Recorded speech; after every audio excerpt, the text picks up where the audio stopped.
Last time on Casino Royale with cheese. And Shane dropped the ball again this year. So there's that. I do that a lot. People don't know that, but I fuck up all the time. So.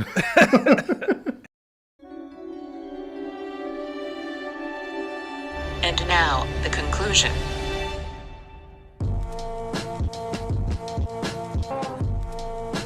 Houston, we have a problem. I have a really bad feeling about this. A boy's best friend is his mother. Hasta la vista, baby. Nobody puts baby in a corner. Roads? Where we're going, we don't need roads. Frankly, my dear, I don't give a damn. Silent Green is people! Yo, Adrian! Adrian! Let's put a smile on that face. I gotta warn you, Clark. They don't play the same games here as they do at them regular casinos. Royale, too.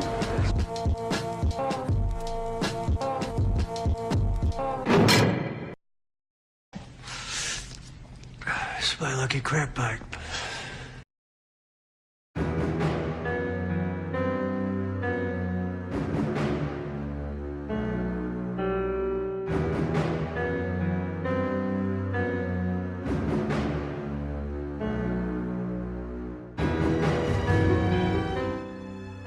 Live from our studios in Hollywood, California, it's Casino Royale with cheese, starring your host and former member of the Hardcore Spanks, Shane Burns. Thank you, everybody, for joining us. This is Casino Royale with Cheese, the internet show where we discuss movies that were number one at the box office exactly 20 years ago. Episode 58. 58. And my name is Shane. Today I'm joined by the man who, not unlike this movie, is a bit of a love machine himself. This is Mike. That's me. Love machine all day. Love machine. Not quite like the movie, but... No. No. How's it going, man? I almost did a machine reference for you, too. Oh, really? Yeah. The problem I ran in with that, though, is Bert Kreischer, the comedian. That's his nickname, the machine. So. Oh, I see. Yeah. He is definitely well lubricated, so we'll go with that. What's up, dude? Doing all right? Oh, not a whole lot. Had a pretty chill weekend. Yeah. Yep. That's basically us. We just hung out at the house, so, you know. The older I get, the more I appreciate a chill weekend. Dude, that's what I'm saying.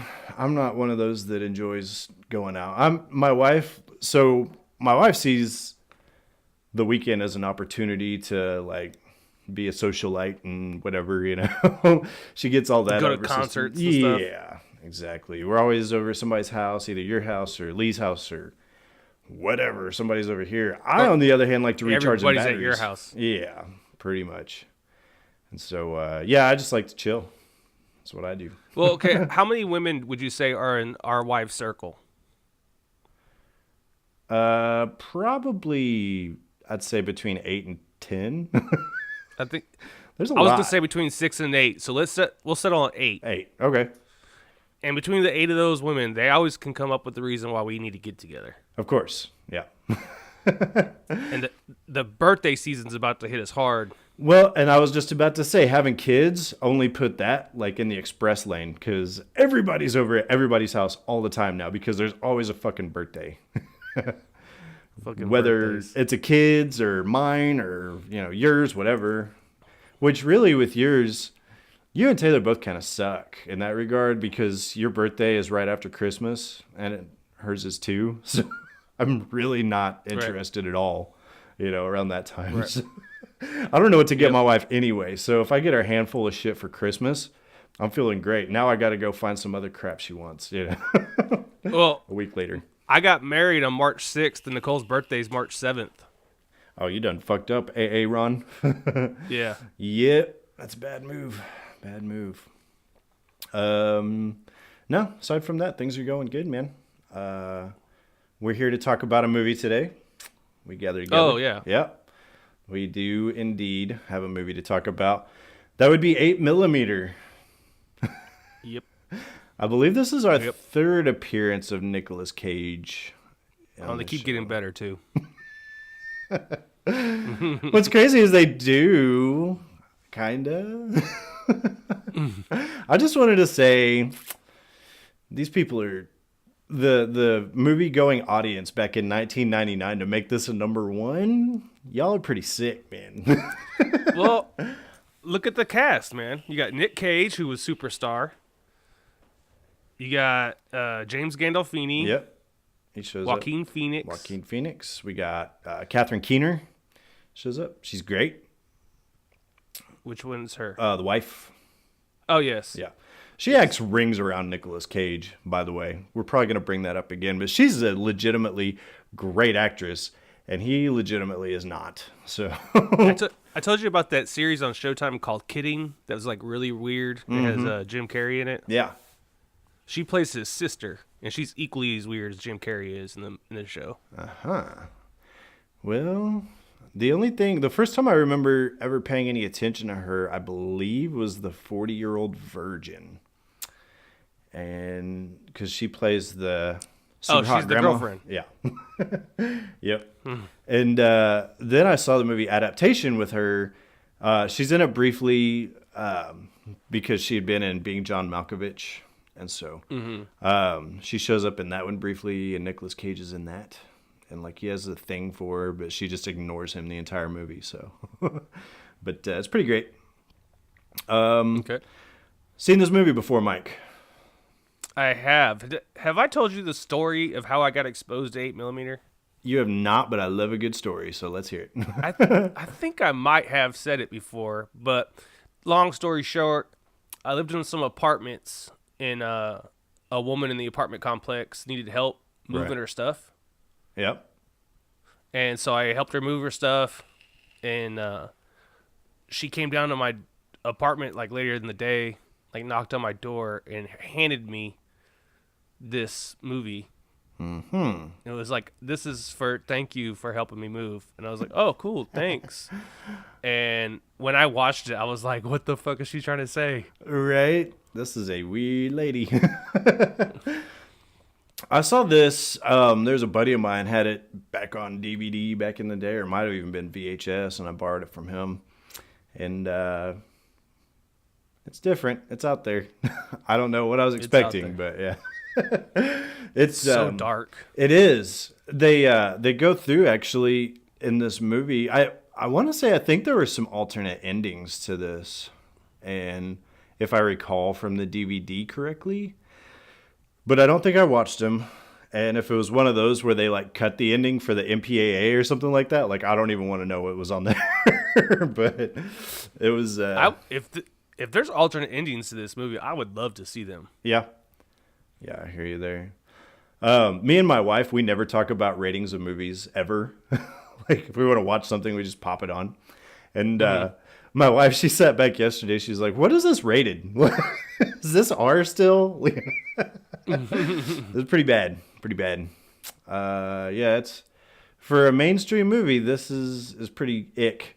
I started watching it yesterday, and I was watching it thinking, I remember this being way more graphic than this. And then we hit about, halfway through the movie, and I was like, oh, God, yeah, that's about right. So. Well, they don't really show anything in them. There's boobs everywhere, but other than that, you don't really see anything. You just don't have a good, like, there are a lot of boobs. There's some acts of violence. You never see anybody technically, like, getting their impaled or anything like that, really, like any of the people on these videos. But just the overall tone of the movie and the grimy, nasty, it really paints a picture for you. Makes you feel ways. It does. This movie was made by your boy Joel Schumacher. Yeah, Joel Shitmaker. Way to go. Yeah, I knew you were going to say that. Yep. Old joke. Won't ever die. Famously, before this, directed Batman and Robin. Batman Forever. He went on to do, not real great. He went on to do the movie Phone Booth, I guess. It had like Forrest Whitaker in it, something like that. Where the guy's like in a phone booth, and there's like a sniper that says that if he leaves, he's going to shoot him and whatever. Oh, I kind of remember that. Actually. Yeah. Yeah, they did a lot of that stuff back in the early 2000s. They thought that like cell phones were something to write a movie about. So they like based a movie out of a phone booth because it was like the last one in New York or whatever. He also made The Lost Boys, believe it or not. This fella did. So Well, I'm a big fan of that movie. yeah, I like it a lot. He, from what I recall, he's one of the only directors I've actually seen openly apologize to the movie-going audience. In fact, he went through and he was like, "Hey, I didn't mean to piss anybody off with that Batman and Robin thing. So if you guys are upset and feel disappointed, my bad." You know, he came out and said that. You know, it was pretty great. His whole thing was he was trying to make it more like the old '60s like television show, right? That was the idea, and I think that had to do more with the studio. They wanted to make it more kid friendly, so they could sell more toys. You know, whatever. Oh, right. They ousted Burton and brought in him, so we got bright colors. Mistake. And, yeah. What were you saying? Mistake. Oh yeah. No, not real good. Do you want to go down a real brief cast list here, Mike? We talked about a bunch of them. Okay. Let me pull that up real quick, actually. So we got Nick Cage, plays course. Tom Wells. We got Joaquin Phoenix playing Max California. Gotta love that name. Yeah. You know, I was thinking about it. I probably shouldn't love that name, but it's pretty cool. So can't hate it. We got James Gandolfini playing Eddie Poole. Peter Stormata, I believe is how his name is pronounced, playing Dino Velvet. But he was the rescue on Armageddon, if you remember. He's in Fargo. I and do all that remember, shit. of course. Yeah. Anthony Heald playing Daniel Longdale, the old lady's lawyer. You've seen him before. Do you remember? I do recognize him. We talked I about feel him like on he always here. plays the same guy. Kind of a douchebag. Yeah. Yeah, he does. He was Dr. Chilton in Silence of the Lambs. So the one that yes. Hannibal hated. The one I thought was Nick Nolte at the end of the movie when we watched it. Oh, shit. We got Chris Bauer plays George Higgins, a.k.a. The Machine. You recognize that fool? Yeah, of course. I don't know from what, but I do recognize him. He was on True Blood. He was the sheriff. Oh, yeah. Yeah. I just thought of that too, actually. I was like, I recognize that dude, and I didn't follow up on it. But looking at his picture on IMDb here, it definitely stands out. Of course, you got Catherine Keener playing Amy Wells. And who cares? That's good enough. What do you think? Well, it was made really for a cast like this on not too big a budget. It was $40 million. So not too bad. That's not bad. Do you want to guess how well it did in the U.S. overall, Mike? It made $60 million. No. This one, I think, barely scraped by. It made $36,663,000 in the U.S. Oh, shit. And then That was all in the first night. Yeah, that first weekend it shot its load. It went on to do 96 million worldwide, so I think it eked it out at the end, but it was close. Still not good. No. Which, to be fair, this movie is not super accessible to a lot of people, I would imagine. So, what's crazy, though, is I told my wife about this movie. She's like, that might be something I'd be interested in watching. And I was like, really? Nicole watched it with me, too. Yeah. But my wife really likes mystery stuff. So, it's whatever. I think she thought it was okay. It was decent, but we'll talk about my opinion on it, I guess. Sure. Summary. You want to do that? Yeah. Okay. The same general populace that voted the Rugrats movie as #1 at the box office graces us this week with 8mm, released February 26th, 1999, from director Joel Schumacher, who famously swung and missed when Tim Burton lobbed one over the plate with Batman. Private investigator Tom Wells is contacted by attorney Daniel Longdale on behalf of his client Mrs. Christian, a widow whose husband recently died and left an apparent snuff film as part of his inheritance. She hires Wells to find out the origins of the tape and if its graphic content is genuine. Looking through missing persons files, Wells confirms that the girl from the film is Mary Ann Matthews. After visiting her mom, he searches the house to find Mary Ann's diary and a letter to her mom stating she was heading for Hollywood to become an actress. Before leaving, Wells confirms that Mary Ann's mother wants to know the truth, even if it isn't good, of what happened to her, of course. While investigating in Hollywood, Wells meets Max California, proprietor of a local adult bookstore. Max shows Wells the underworld of illegal porn in an attempt to find a lead as to the origins of the film. That is, of course, until he connects the film with that of sleazy talent scout Eddie Poole. After an illegal wiretap and an empty threat, Poole contacts Dino Velvet, a director who is famous for his graphic, violent, sensual delights. Wells sets up a meeting with Dino Velvet under the guise that he's commissioning a snuff film of his own, but Wells wants Mary Ann's killer, quote-unquote, the machine, as the male lead. Velvet agrees and arranges a meeting in New York City. At the meeting, Daniel Longdale appears and explains that old man Christian requested Longdale create the film. Additionally, he told Velvet that Wells might come looking for him, who shows up along with his good buddy Eddie Poole. After a fairly efficient beating, they present Max California and tell Wells that he'll die if he doesn't give them the film. His compliance isn't good enough as California is killed, and Wells soon after. As a diversion, however, he tells Poole and Velvet that the budget for the film was actually $1 million, and Longdale scammed them. A fight ensues, Velvet and Longdale are both killed, but Poole, Wells, and the machine escape, the latter with an injury to his big target that is his gut. Wells calls Mrs. Christian and tells her of his discoveries, but upon arriving at her estate, he finds out that she too has killed someone herself. The butler gives Wells 2 envelopes, one for Wells and one for the Matthews family. Inside Wells's note is a fat stack of wing-wangs and a letter that says, "Try to forget us." Wells takes it upon himself to avenge Mary Ann and track down Poole, forcefully coercing Poole to show him the scene of the murder. After Poole is detained, Wells calls Mrs. Matthews, who gives Wells the green light to carry out Poole's sentence. He pistol whips Poole to death and burns down the building. Wells soon uses the machine's gut wound to track him down at home, at which time he unmasks him. This proves disappointing, as Wells was expecting a monster, not some frumpy glasses-wearing dude named George. George ends up repaying Wells' favor and throws the knife into his guts, that Wells later ends up using it to skewer George again.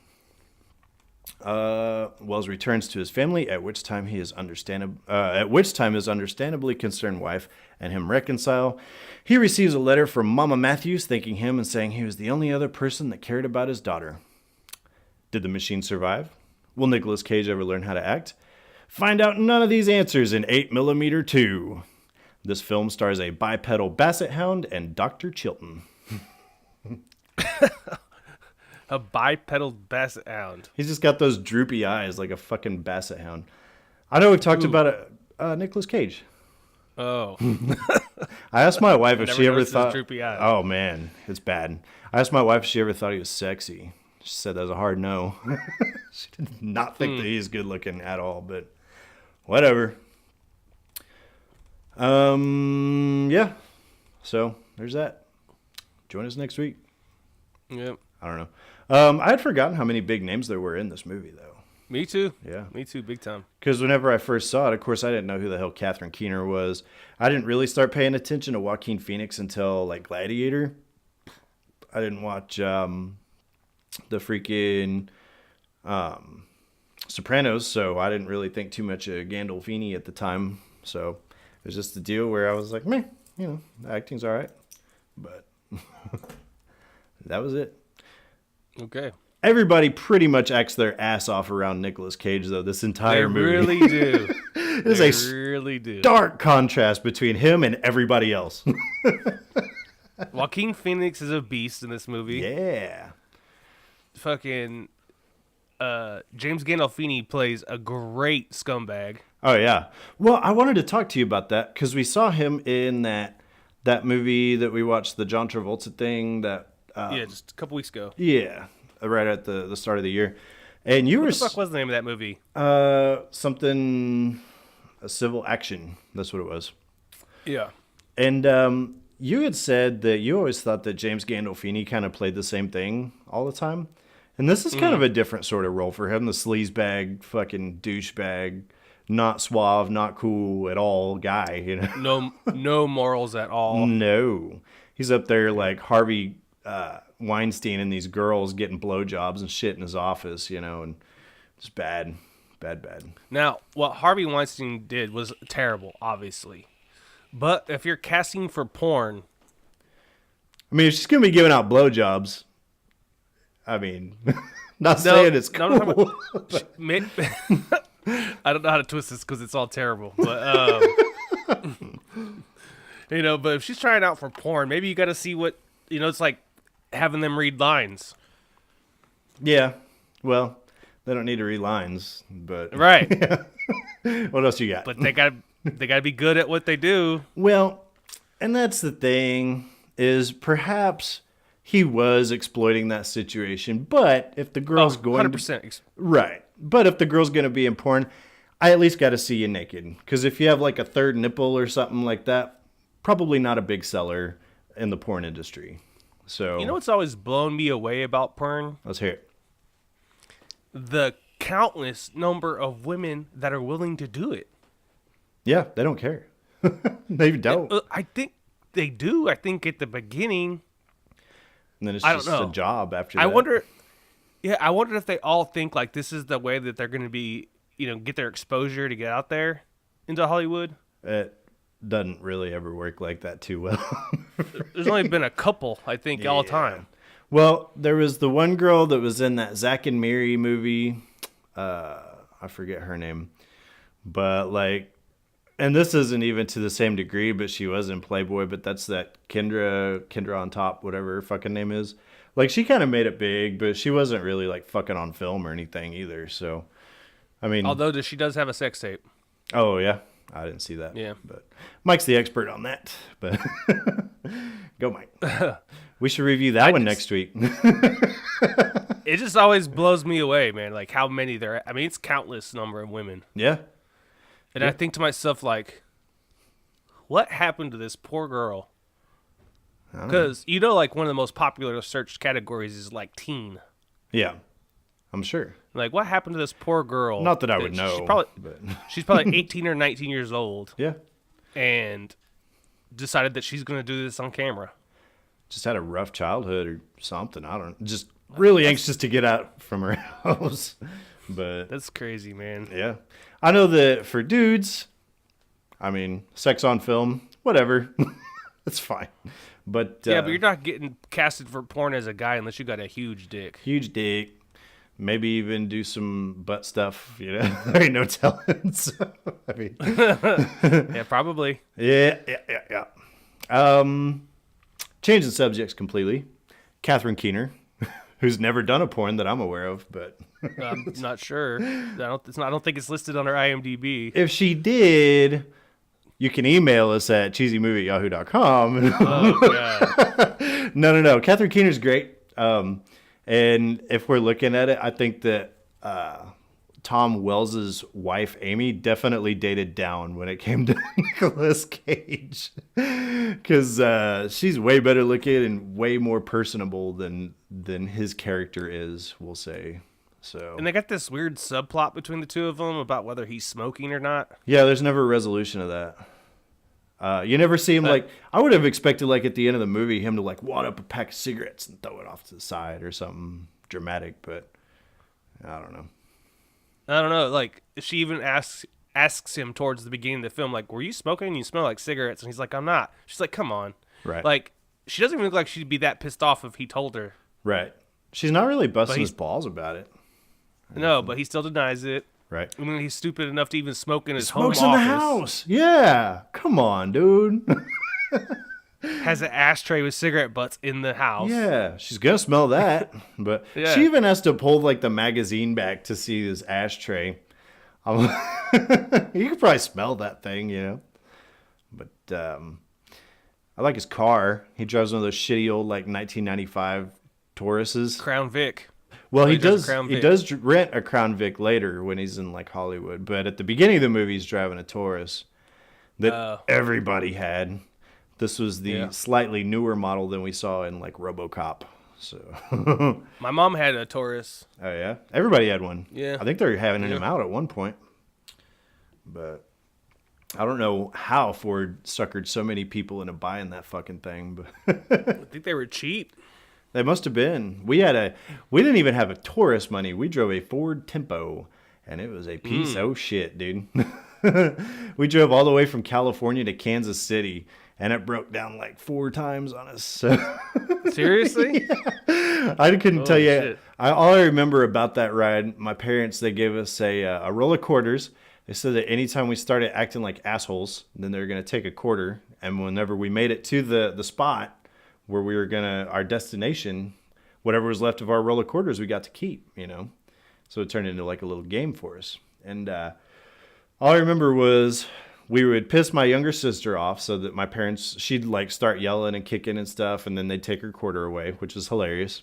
And then, yeah.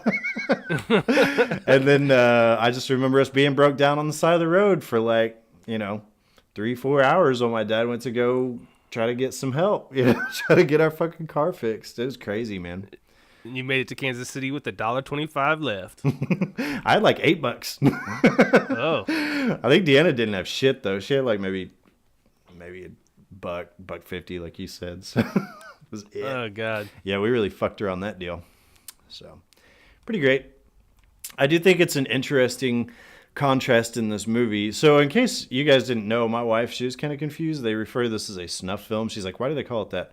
I can only assume it's because you're snuffing somebody out. That's what I would assume as well. Yeah. But basically, these are films where there's a lot of torture and stuff, and then, like, this woman's getting murdered, essentially, on film. And I think it's interesting because we see, like, him and his wife going at it, like, missionary style at the beginning of the movie. And then toward the end of the movie, this dude's seen some shit. He's probably going to try some kinky stuff when he gets back to the house, dude. He's a shell of himself when he gets home, dude. He really is. Ain't too much left. That's why I kind of do like the letter at the end. Makes it feel like it was all for something, I guess. Something. Yeah. He's a pretty fucking good PI, man. I would agree. Generally the way he speaking. tracked her down and stuff? Yeah, that's not bad. He was doing some shit I wouldn't have thought of. I mean, and he was all over the country in this movie. He was. Well, he had unlimited amount of money, I guess he could use to investigate this thing. So I guess, but I mean, that's dedication. Mm-hmm. Yeah. He flew from, we don't know where he's from. Nope. We do not. But it's about 3 hours, I guess, from New York City. Seemed like it, because at one point he sends her to that vacation spot. He's like, I'll be there in 3 hours. Yeah. By car or by plane, I don't know how he's traveling. You would never see him like go in and out of airports or anything like that. Nope. We know he does. In California. Right. We know he's in California. We know he's in New York. Mm-hmm. At one point in the movie, I was actually kind of confused as to, because he's like, was there anybody that was a stab victim? And they were like, yeah, we had one about 3 weeks ago. And then all of a sudden I'm like, wait, how fucking long has it been? And so then he's like, no, it had been within the last 2 days. And I was like, oh, okay. Well, there's some kind of frame of reference. Because they really don't. He's never at any point is like, I've been working on this case for 8 weeks. Or there's never any talk about that. Right. And those final scenes, he goes from wherever his wife is at to California, back to New York City, and then back home, all in what looks like a 24, 48-hour period. No establishing shots or nothing. He's just there, Yeah. Yeah. I wrote down the baby's a cock block. I can sympathize. That's what babies do. Got me a little cock blocker downstairs. And he also holds the baby mid-boner, which I've done that before too. So you got to take care of your kid, man. yeah, he's fucking the wife and then goes pick up the baby. Been there. So let's see. I thought there was one particularly funny part where Wells goes to talk to the girl that was murdered, her little boyfriend, the guy who was in jail, Norman Reedus' character. Yeah. Yeah. And I think this predates like Boondock Saints and everything. Like this is early Norman Reedus, but yeah, it's Daryl from Walking Dead. Mm-hmm. And he's like, "You've got a son named Warren, right?" And the dad goes, "2 of them." And I was like, "You got 2 sons named Warren?" That's pretty fucking weird. He does? He had 2 didn't sons, but Nicolas Cage threw out the line, "You've got a son named Warren." And then he was like, "Yeah, 2 of them." It was pretty dumb. I loved it. I got a couple problems with this movie. Yes, sir.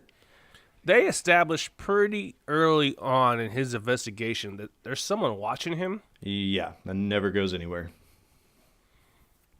Well, for me, it took all the suspense out of it. Because there's only 2 people who knows he's investigating. Yeah, old lady and the lawyer. The lawyer. Yeah. And the old lady's not going to hire him just to try to put a stop to his investigation. Right. So, yeah. And he was giving her updates, and she was doing work too. Right. Well, so I knew it wasn't her. Excuse me.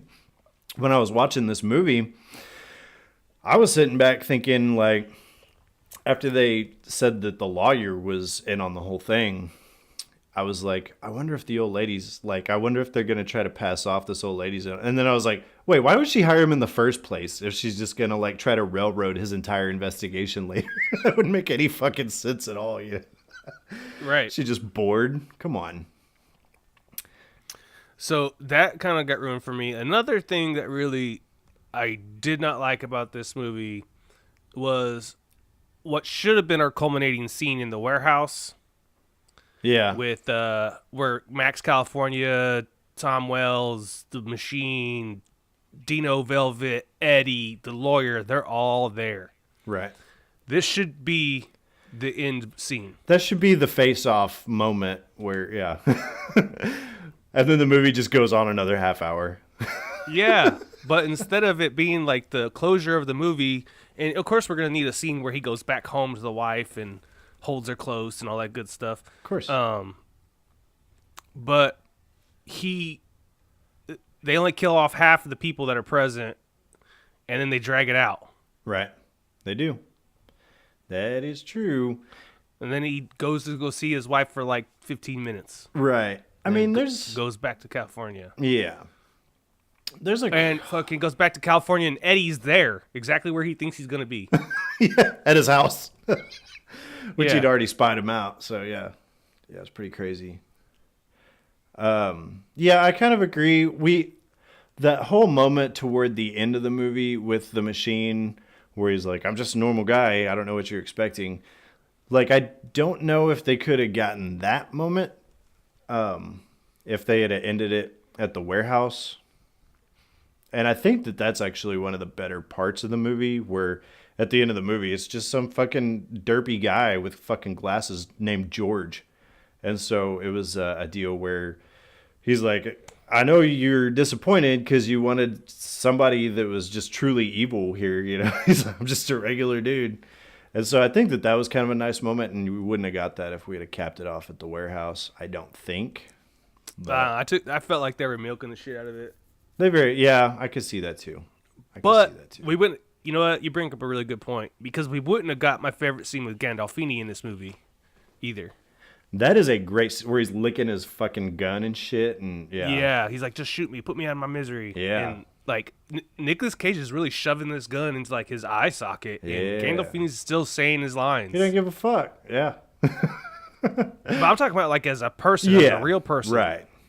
If you and me, let's say we decided to make an independent film, okay, and you and me are going to recreate this scene, yes, and I'm sticking a pistol that we both know is not loaded, right, in your eye socket like that, it's still going to make you nervous as fuck. Oh yeah, I would not be cool with that. You would not feel comfortable. Not even close. But Gandolfini kills it.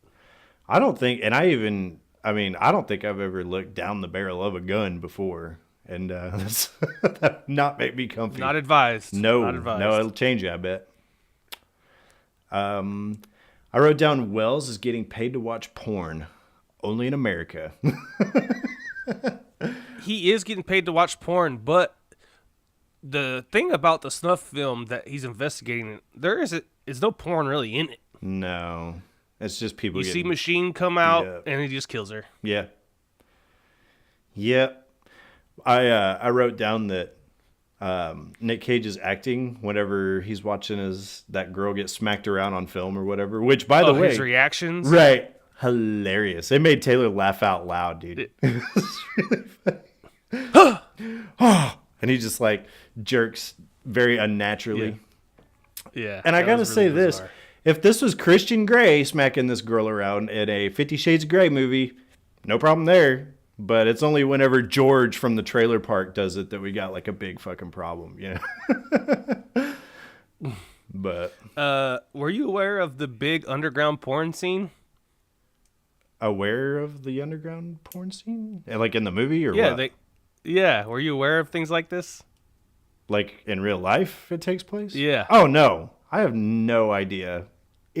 Which I would imagine a lot of this isn't a thing anymore. Due to the dark web and stuff like that, people can go get whatever they want pretty much on the internet. But yeah, I've never been exposed to anything like this before. So for those of you who are listening and have never seen the movie, there's a couple scenes where basically they're like flea markets for underground disturbing ass shit, like kids and bestiality and rape and like all these weird things. These places are greasy too, man. Really bad. And they're set up like literally like a flea market. Like each section has a vendor, and you know they're all selling their own stuff, and like they're just like, hey, if you want this, it's over here. If you want that, it's over there. It's really, really weird. Yeah. No, I've never been I don't know if exposed that to was ever a real thing. I don't know. I mean, probably. It wouldn't surprise me, I guess. But it's pretty weird. So in the late 90s, early 2000s, Yep. I was in a relationship with the girl who happened to manage the adult superstore in Las Vegas, which was at the time the largest adult store in the country. Wow. Hey, that's notoriety right there. And I saw some weird shit in this store. Of course. You want to hear a story? By all means. You know I love stories. Okay. Let's hear it. So there's in this adult superstore, they had a movie theater. Right. Like an actual theater where they played porn on the big giant movie screen. Oh, that's nice. Yeah, so I was like, I've heard about these. Like, that's what Pee Wee Herman got busted, beaten off in. Right. So I was like, I've heard about these places. I want to see it. Like, I just want to walk in, see it, I'll walk out. Right. Okay? So I go in, and you can see, like, dudes doing weird stuff, like, in the dim light of the screen. And I felt really uncomfortable almost immediately. Of course. Like, the floors are as sticky as you would expect them to be. And then I just get this hand rested onto my shoulder. Oh, no. I bolted. I wouldn't have even looked to see who it was. I am gone.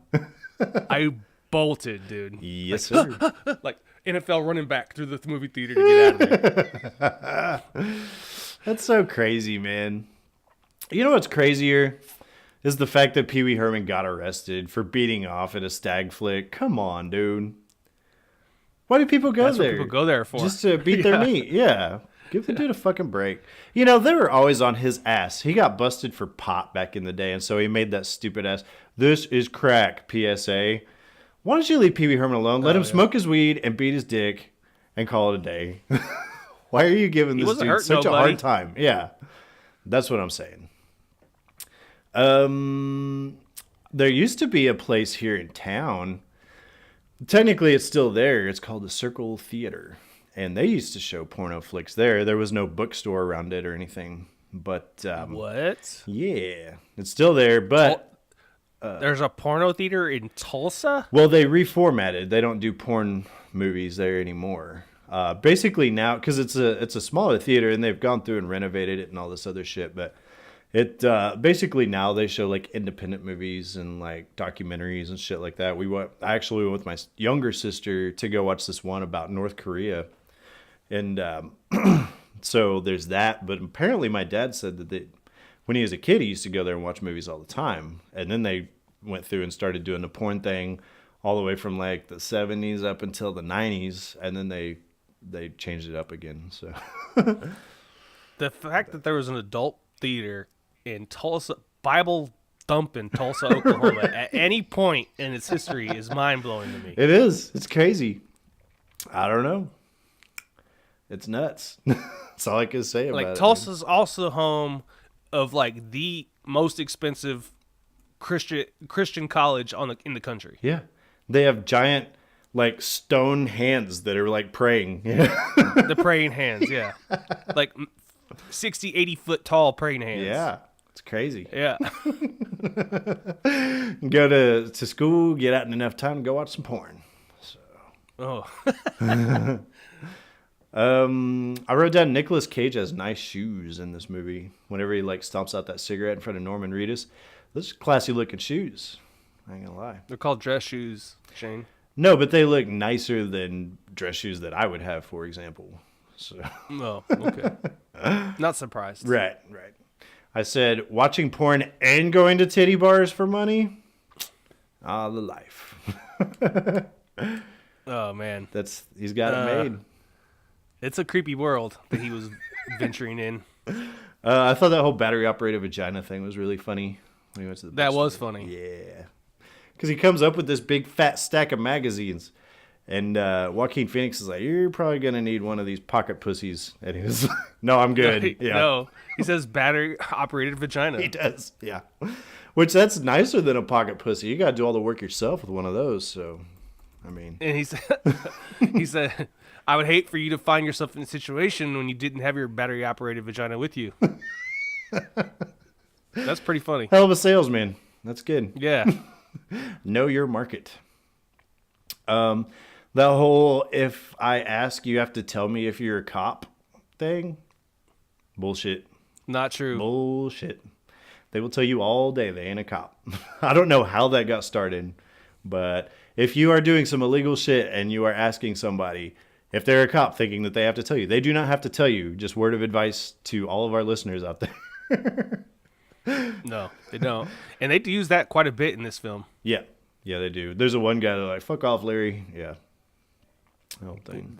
So that could be definitely a cop response, by the way. There's a lot of... Oh, go ahead. No, please. I was just going to say there's a lot of happenstance that occurs in this movie that is really fortunate coincidence for him. He just happens to go to like the Hollywood mission where this girl that he's looking for happened to have stayed, and they happen to still have her suitcase there. He goes to her mom's house and he like looks through her bedroom and like looks through her crap for like 30 seconds, doesn't see anything, goes immediately to this vacant bathroom that nobody's used, and he pulls the back of the toilet off. First thing he does when he goes in there, and sure enough, there's a fucking diary in there with a letter in it. And I was like, well, that's a funny little coincidence, ain't it? That is just man, the second place you looked. He's a good PI. Yeah, a really lucky PI. But we get to see some penis in this movie, so there's that. If you are Hey, equal opportunity. yeah, if you're a penis connoisseur, you might check this out. It's definitely got some stuff going on.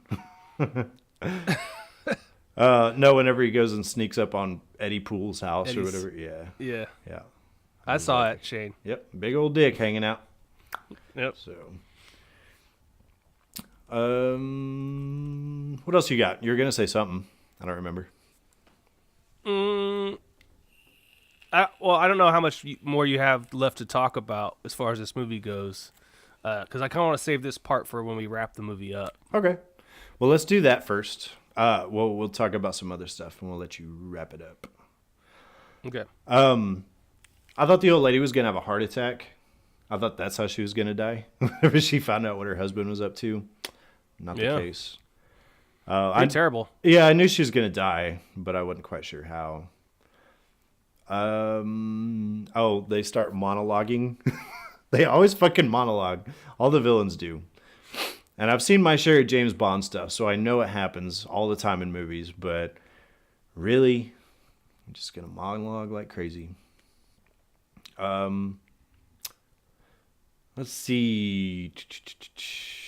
Oh, the whole thing where Wells was tied up, and the machine's like, he's only got one bullet. Nicolas Cage could have easily just like grabbed another bullet and loaded it real quick, I think. Yeah. I feel like. Whatever. Whenever he goes back to the old lady's house, he's like, she left me some instructions. Here's 2 letters. and then Nicolas Cage keeps wanting to like talk to him or whatever.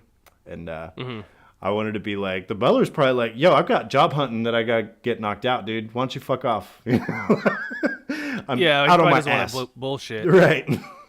Here's your money. Yeah. Goodbye. I do not have to be nice to you anymore.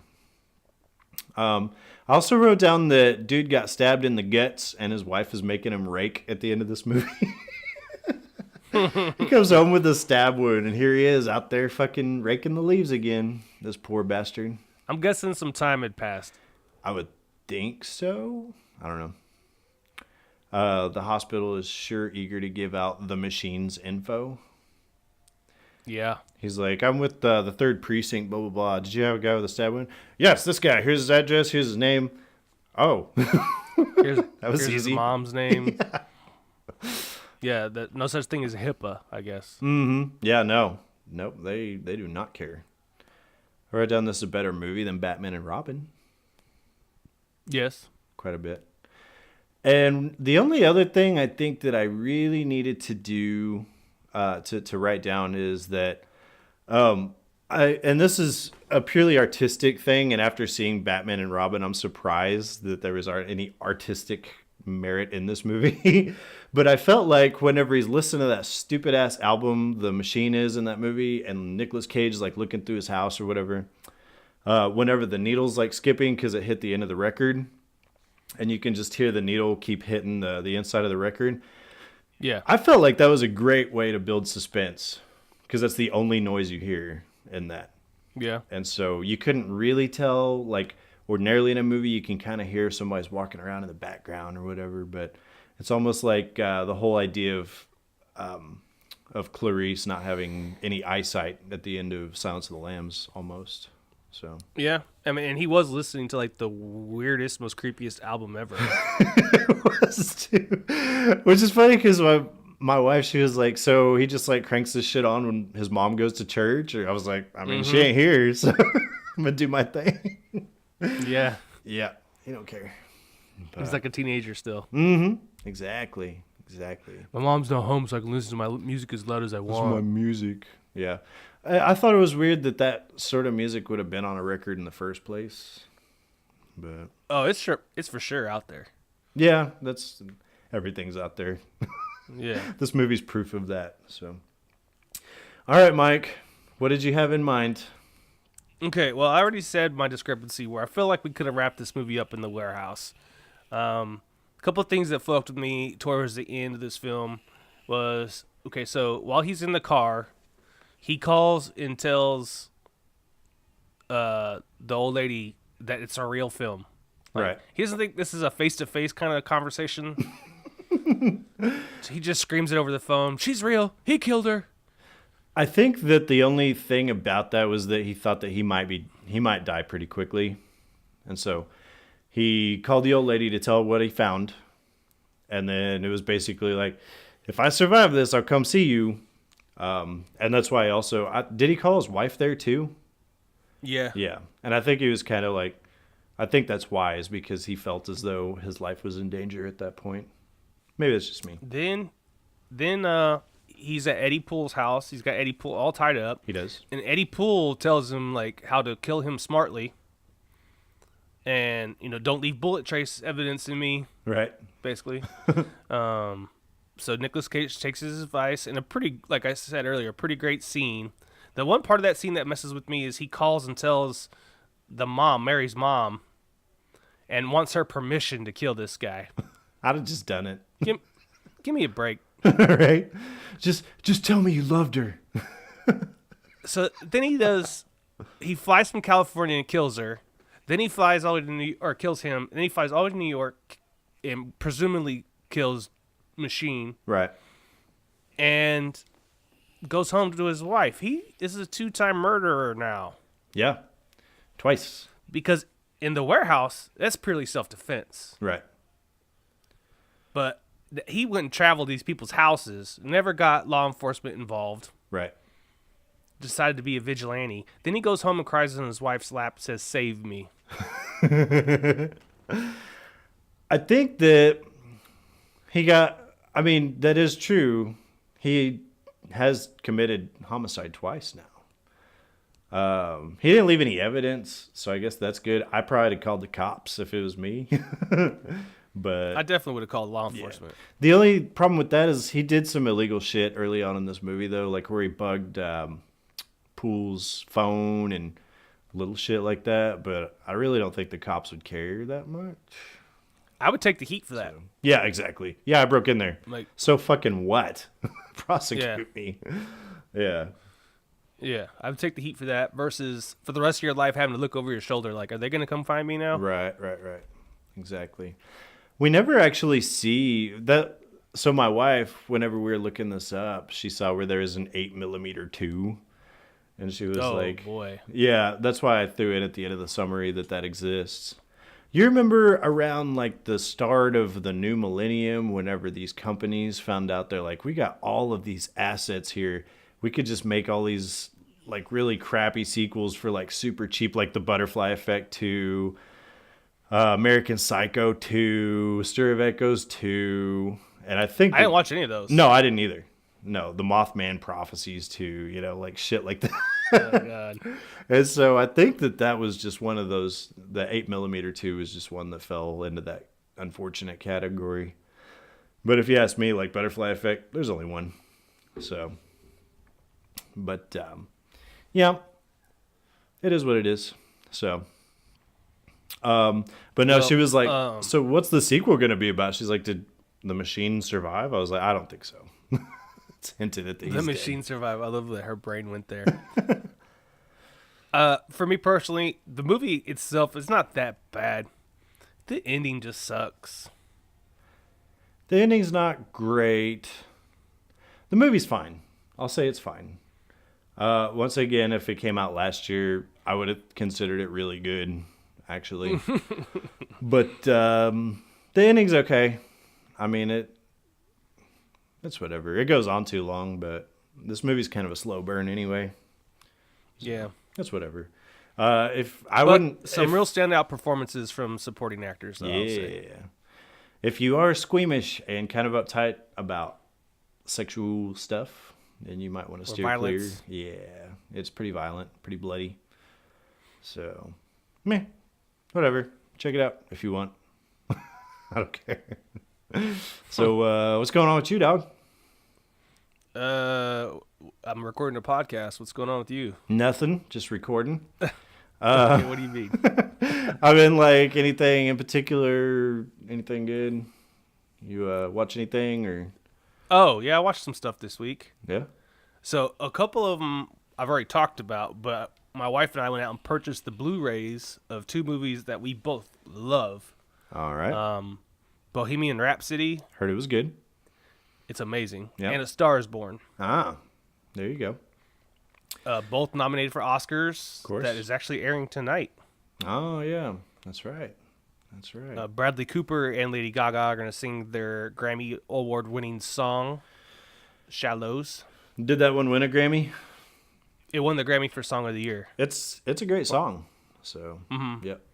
And I was really surprised. Bradley Cooper, so I guess he never played the guitar before that movie, and he never really sang all that much.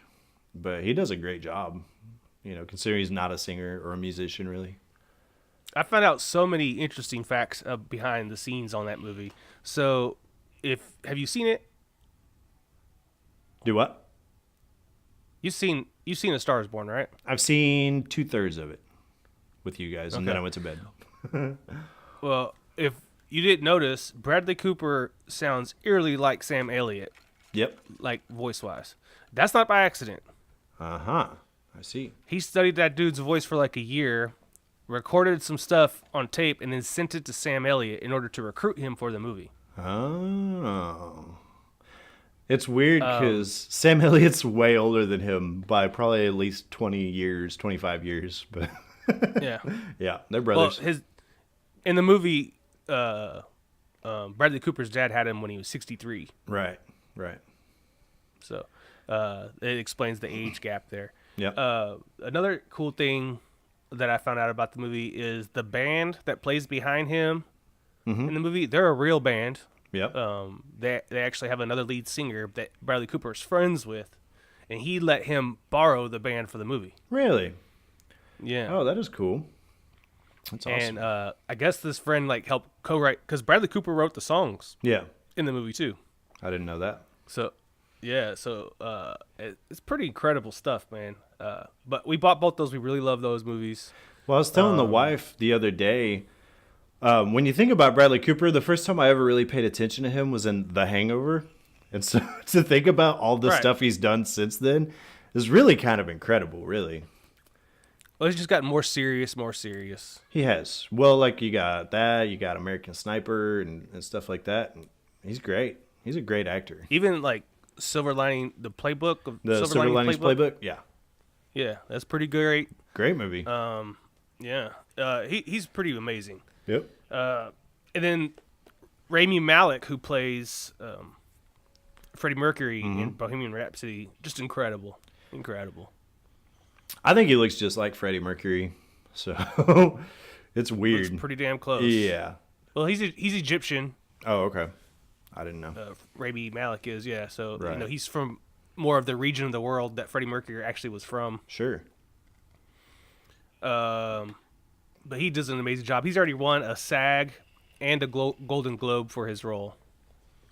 It's quite good. Golden Globe's up there. So he's a big heavy. He's one of the running favorites for Best Actor. Sure. But we really enjoyed those movies. Even Farrah loves Bohemian Rhapsody. Oh, really? That's cool. Yeah, she just sings along.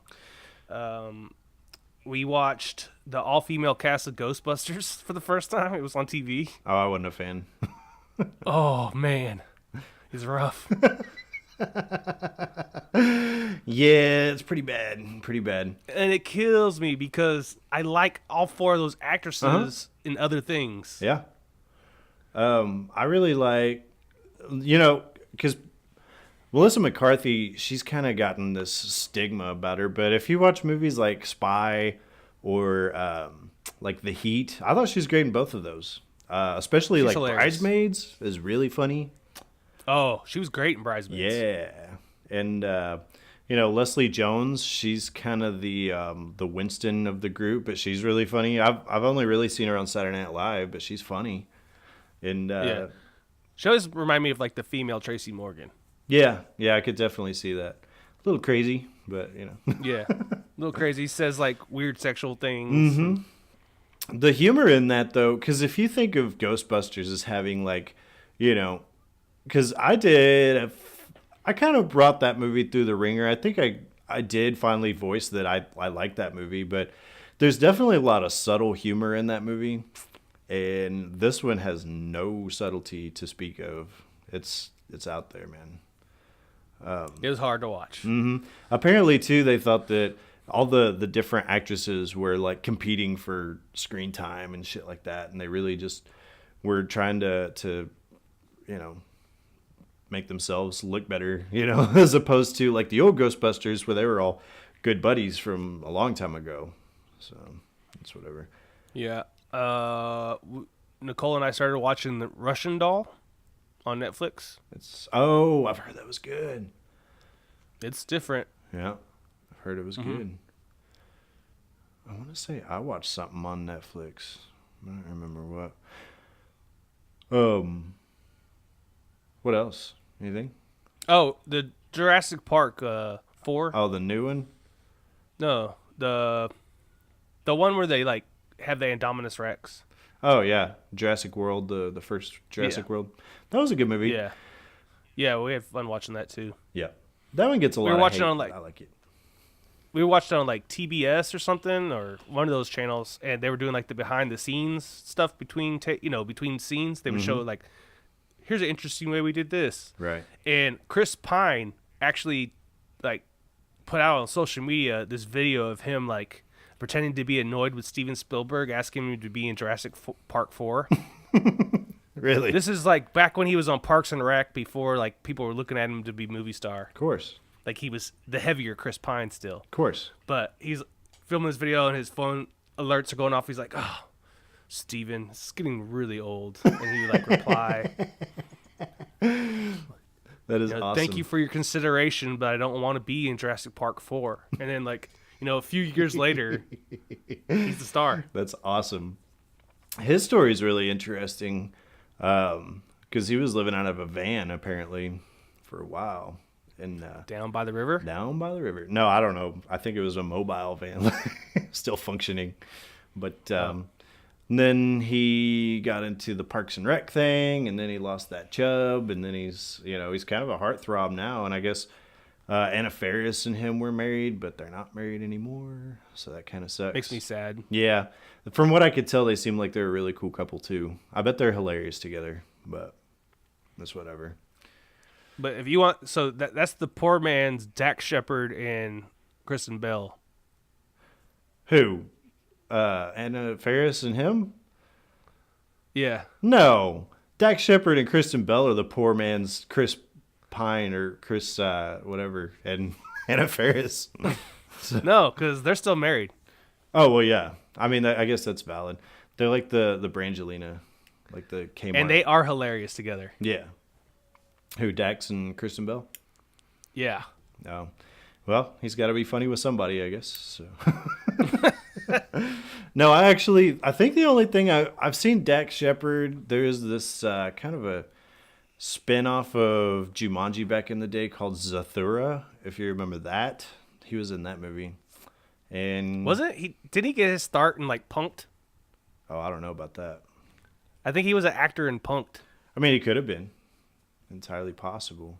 The Ashton Kutcher reality television show. Yeah.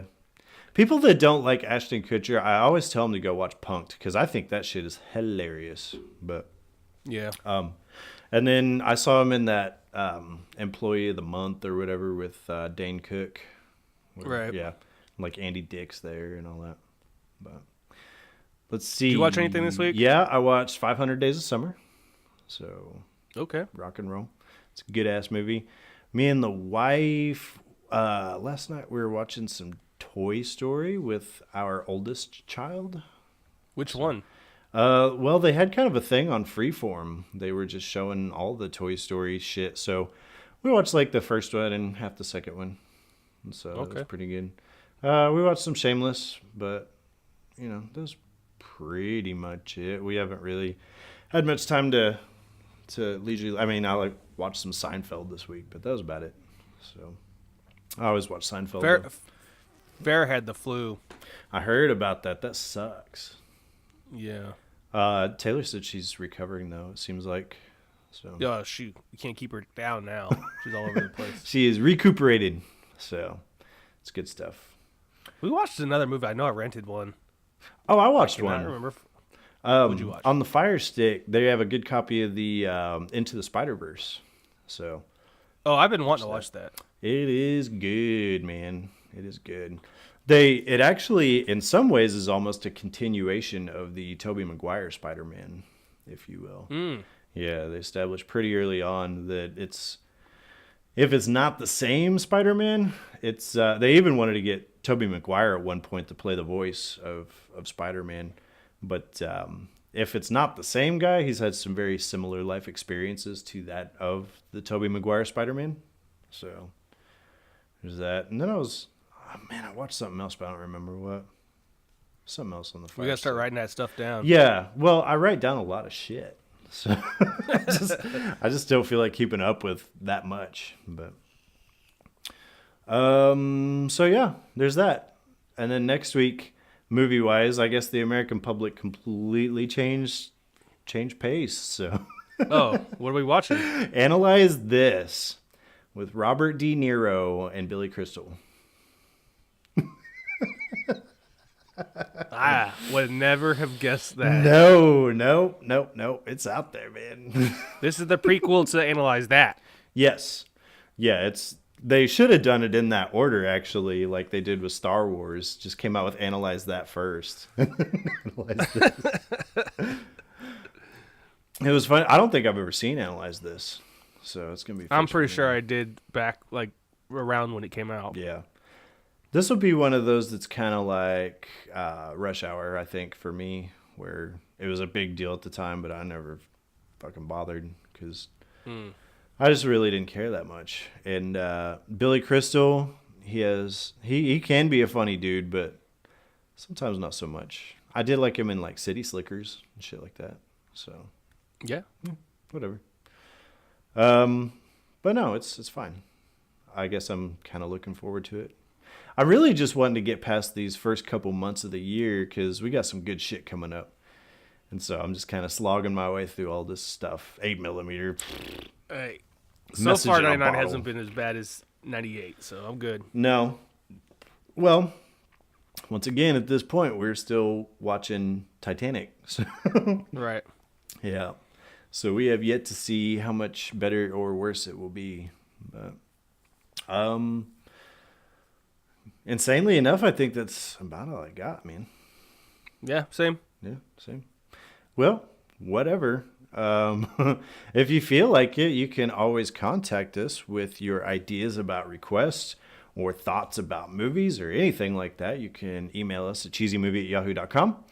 You can check us out on Instagram, on YouTube, or on iTunes, or wherever you get your podcast from. That is Casino Royale W Cheese, all one word. Like us on Facebook. Join our page. It is Casino Royale with Cheese, all separate words. And then on Twitter, we are not active on there, but that is Casino Royale WCH. If we have any interest, we'll hit it up. But I'd have none. So, but I don't know, man. I feel like this is a short episode, but what else are you gonna say about 8mm? I mean, Sometimes it's about quality, not quantity. yeah, some people like some sick shit, and You know, train to standard, not to time, Shane. yeah, I'm just glad to get this one out of the way. So, All right. but yeah, so I guess it's gonna do it from me. If you want to, feel free to join us next week as we analyze this. I'll see you next time. Bye.